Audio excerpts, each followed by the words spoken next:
来继续来看台北阳明山的擎天宫，讲出现着光烈啊风。有民众昨下晡带一架大车到遐爬山，伫一大片看茫茫的大草原，看到大约2米高的小光烈啊风，带一个赶紧避起来。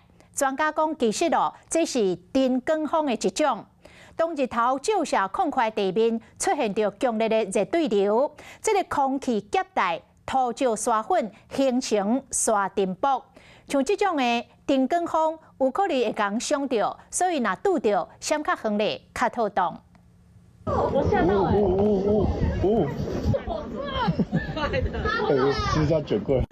大人带囡仔去爬山，伫海拔770公尺，拄到光烈啊风，风是愈假愈强，愈来愈悬，为了看的人是愈来愈多。就在旁边休息的，因为那个时候旁边没有人，然后比较空旷，所以就突然有风卷起来。有，就是后来他有变越来越大，离开现场有点。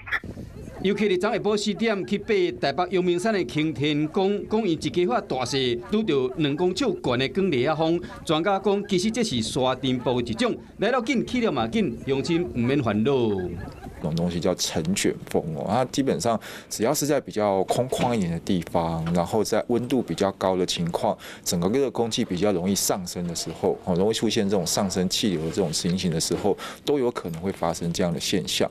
安尼讲，咱乡亲嘛是雾煞煞。专家讲，空中对流分散较旺盛，边个空气会快速的补充，有大量的水汽甲土沙会形成光烈啊风，为几百公尺悬的半空中延伸到地面上，影响范围超过2公里。有可能延续几啊点钟，若电光风是因为较快的地面，热空气上升，加这土沙粉形成的。人在旁边可能距离才2-3公尺以上，其实就已经没有太大的感觉。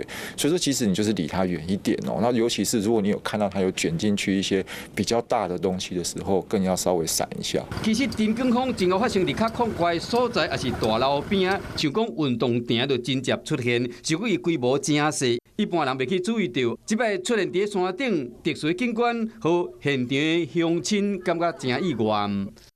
你好，我是宋彦明。想掌握最及时的新闻资讯吗？赶紧订阅、按赞、开启小铃铛，锁定华视新闻 YouTube 频道。